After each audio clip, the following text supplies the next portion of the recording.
The Story of Redemption, Chapter 15, God's Power Revealed. Many years had the children of Israel been in servitude to the Egyptians. Only a few families went down into Egypt, but they had become a large multitude, and being surrounded with idolatry, many of them had lost the knowledge of the true God and had forgotten his law. And they united with the Egyptians in their worship of the sun, moon, and stars, also of beasts and images, the work of men's hands. Everything around the children of Israel was calculated to make them forget the living God. Yet there were those among the Hebrews who preserved the knowledge of the true God, the maker of the heavens and of the earth. They were grieved to see their children daily witnessing and even engaging in the abominations of the idolatrous people around them, and bowing down to Egyptian deities made of wood and stone, and offering sacrifice to these senseless objects. The faithful were grieved, and in their distress they cried unto the Lord for deliverance from the Egyptian yoke, that he would bring them out of Egypt, where they might be rid of idolatry and the corrupting influences which surrounded them. But many of the Hebrews were content to remain in bondage rather than to go to a new country and meet with the difficulties attending such a journey. Therefore, the Lord did not deliver them by the first display of his signs and wonders before Pharaoh. He overruled events to more fully develop the tyrannical spirit of Pharaoh, and that he might manifest his great power to the Egyptians and also before his people, to make them anxious to leave Egypt and choose the service of God. Although many of the Israelites had become corrupted by idolatry, yet the faithful stood firm. They had not concealed their faith, but openly acknowledged before the Egyptians that they served the only true and living God. They rehearsed the evidences of God's existence and power from creation down. The Egyptians had an opportunity of becoming acquainted with the faith of the Hebrews and their God. They had tried to subvert the faithful worshippers of the true God, and were annoyed because they had not succeeded, either by threats, the promise of rewards, or by cruel treatment. The last two kings who had occupied the throne of Egypt had been tyrannical and had cruelly entreated the Hebrews. The elders of Israel had endeavored to encourage the sinking faith of the Israelites by referring to the promise made to Abraham and the prophetic words of Joseph just before he died, foretelling their deliverance from Egypt. Some would listen and believe. Others looked at their own sad condition and would not hope. Israel influenced by their environment. The Egyptians had learned the expectations of the children of Israel and derided their hopes of deliverance and spoke scornfully of the power of their God. They pointed them to their own situation as a people, as merely a nation of slaves, and tauntingly said to them, "If your God is so just and merciful and possesses power above the Egyptian gods, why does he not make you a free people? Why not manifest his greatness and power and exalt you?" The Egyptians then called the attention of the Israelites to their own people, who worshipped gods of their own choosing, which the Israelites termed false gods. They exultingly said that their gods had prospered them, and had given them food and raiment and great riches, and that their gods had also given the Israelites into their hands to serve them, and that they had power to oppress them and destroy their lives, so that they should be no more people. They derided the idea that the Hebrews would ever be delivered from slavery. Pharaoh boasted that he would like to see their God deliver them from his hands. These words destroyed the hopes of many of the children of Israel. It appeared to them very much as the king and his counselors had said. They knew that they were treated as slaves and that they must endure just that degree of oppression their taskmasters and rulers might put upon them. Their male children had been hunted and slain.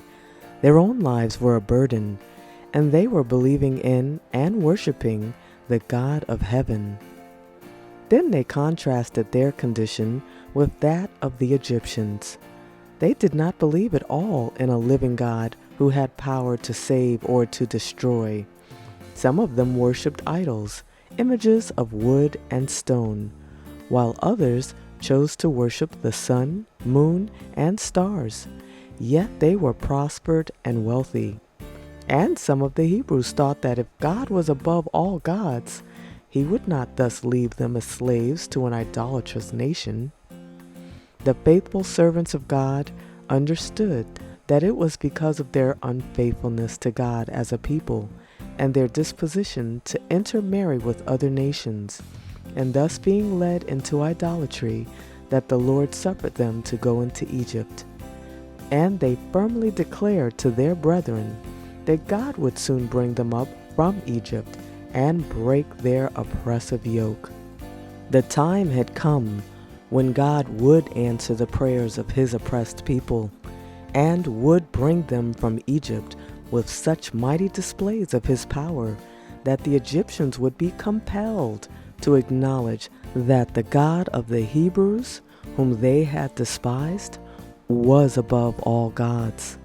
He would now punish them for their idolatry and for their proud boasting of the mercies bestowed upon them by their senseless gods. God would glorify his own name, that other nations might hear of his power and tremble at his mighty acts, and that his people, by witnessing his miraculous works, should fully turn from their idolatry to render to him pure worship. In the deliverance of Israel from Egypt, God plainly showed his distinguished mercy to his people before all the Egyptians. God saw fit to execute his judgments upon Pharaoh, that he might know by sad experience, since he would not otherwise be convinced, that his power was superior to all others, that his name might be declared throughout all the earth. He would give exemplary and demonstrative proof to all nations of his divine power and justice. It was the design of God that these exhibitions of power should strengthen the faith of his people, and that their posterity should steadfastly worship him alone, who had wrought such merciful wonders in their behalf.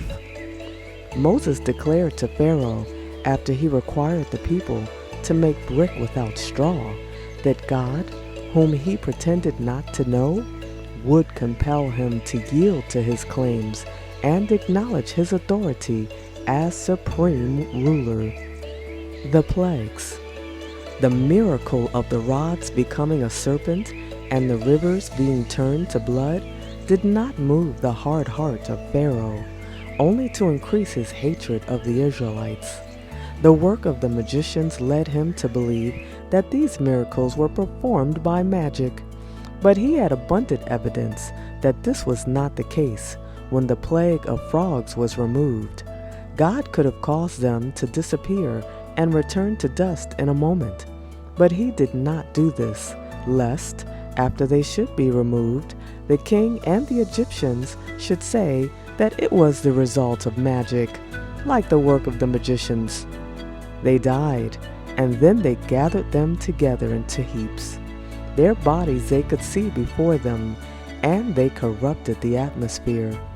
Here the king and all Egypt had evidences which their vain philosophy could not dispose of, that this work was not magic, but a judgment from the God of heaven. The magicians could not produce the lice. The Lord would not suffer them to make it even appear to their own sight, or to that of the Egyptians, that they could produce the plague of the lice. He would remove all excuse of unbelief from Pharaoh. He compelled even the magicians themselves to say, "This is the finger of God." Next came the plague of the swarms of flies. They were not such flies as harmlessly annoy us in some seasons of the year, but the flies brought upon Egypt were large and venomous. Their sting was very painful upon man and beast. God separated his people from the Egyptians and suffered no flies to appear throughout their coasts. The Lord then sent the plague of the murrain upon their cattle, and at the same time preserved the cattle of the Hebrews, that not one of them died. Next came the plague of the boil upon man and beast, and the Egyptians could not protect themselves from it.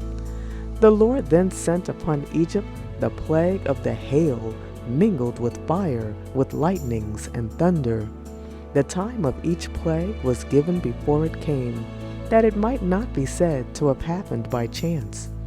The Lord demonstrated to the Egyptians that the whole earth was under the command of the God of the Hebrews, that thunder, hail, and storm obey his voice. Pharaoh, the proud king who once inquired, "Who is the Lord, that I should obey his voice?" humbled himself and said, "I have sinned. The Lord is righteous, and I and my people are wicked." He begged of Moses to be his intercessor with God, that the terrific thunder and lightning might cease. The Lord next sent the dreadful plague of the locusts. The king chose to receive the plagues rather than to submit to God. Without remorse, he saw his whole kingdom under the miracle of these dreadful judgments. The Lord then sent darkness upon Egypt. The people were not merely deprived of light, but the atmosphere was very oppressive, so that breathing was difficult. Yet the Hebrews had a pure atmosphere and light in their dwellings. One more dreadful plague God brought upon Egypt, more severe than any before it. It was the king and the idolatrous priests who opposed to the last the request of Moses. The people desired that the Hebrews should be permitted to leave Egypt.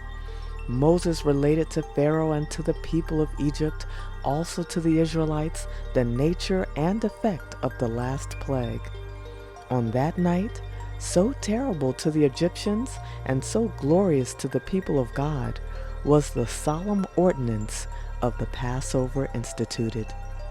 It was very hard for the Egyptian king and a proud and idolatrous people to yield to the requirements of the God of heaven. Very slow was the king of Egypt to yield.